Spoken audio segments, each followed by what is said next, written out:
이 부모님의 회갑잔치를요, 600만 원에 예약을 했다고 해요. 그런데 확진자가 4명일 때 이제 취소하려고 전화를 했는데 업체에서 위약금이 무려 100%라고 하더라고요. 결국 취소하지 않고 진행하려 했는데 점점 확진자가 늘어가고 사태가 심각해지더라고요. 결국 회갑잔치 전날에 이런 핑계 저런 핑계를 대면서 못 온다는 지인들의 연락 폭탄이 도착했습니다. 저는 부모님의 잊지 못할 회갑잔치를 이 썰렁한 곳에서 맞이하고 싶지는 않았습니다.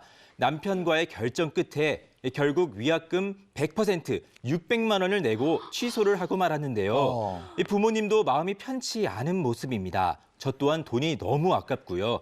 이 위약금을 다시 돌려받을 수는 없을까요? 아니 근데 예약금 600만 원이면 이거 꽤 큰 돈인데. 굉장히 큰 돈이죠. 근데 너무 많은데? 저 같은 경우는 들으면서 또 이해가 가는 게 잔칫날이잖아요. 그렇죠. 잔칫날에 아무도 없이 썰렁하면 또 하기가 쉽진 않죠. 글쎄요. 그럼 주부이자 딸의 마음은 어떨까요?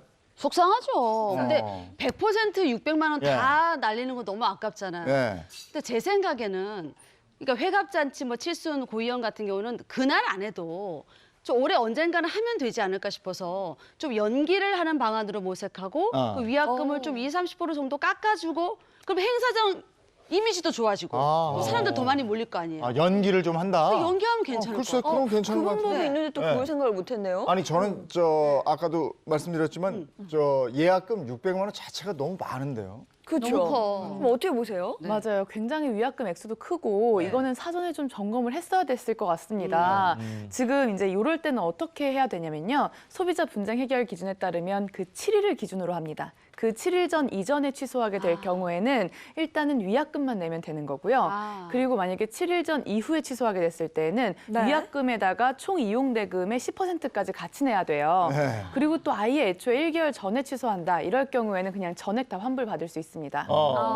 그러니까 위약금 한 관련해서 법이 그렇네요. 10% 정도 내면 되는 네, 거예요. 그렇죠.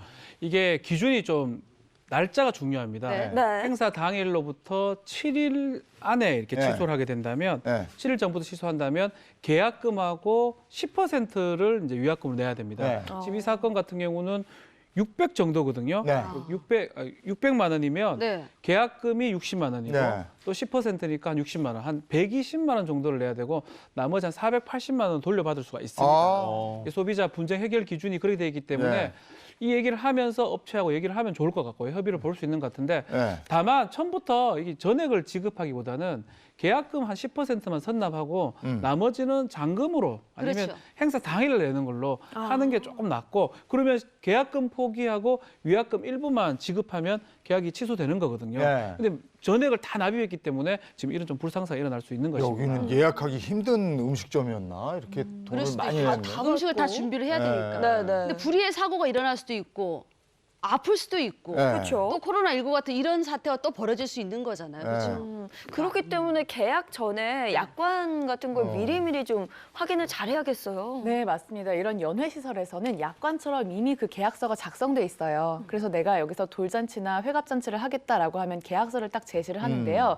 거기에 있는 기준이 지금 이 사례처럼 처음에 계약할 때 600을 내고 만약에 취소하면 100%다 600이 위약금이다. 네. 이렇게 되어 있는 건 바로 이의를 제기하셔서 소비자 분쟁 해결 기준에 보면 며칠 전에 취소하게 될 경우에는 계약금 10%만 이제 물면 되고 나머지는 돌려받을 수 있던데 이건 너무 과한 거 아니냐 이런 말씀을 좀 하셔야 되고 그래도 우리는 뭐 특별한 곳이기 때문에 안 된다라고 하면 이제 거기서 끝은 아니고 나중에 소비자 분쟁 해결 기준에 따라서 해결할 수 있는 여지가 있습니다.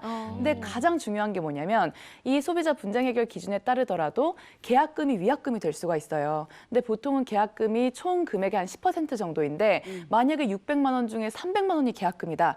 이렇게 할 경우에는 굉장히 계약금이 높기 때문에 계약금을 좀 조정할 수 있는지 계약금, 중도금, 잔금 이런 식으로 치를 수는 없는지 좀 꼼꼼하게 따져보시는 것이 좋겠습니다. 네.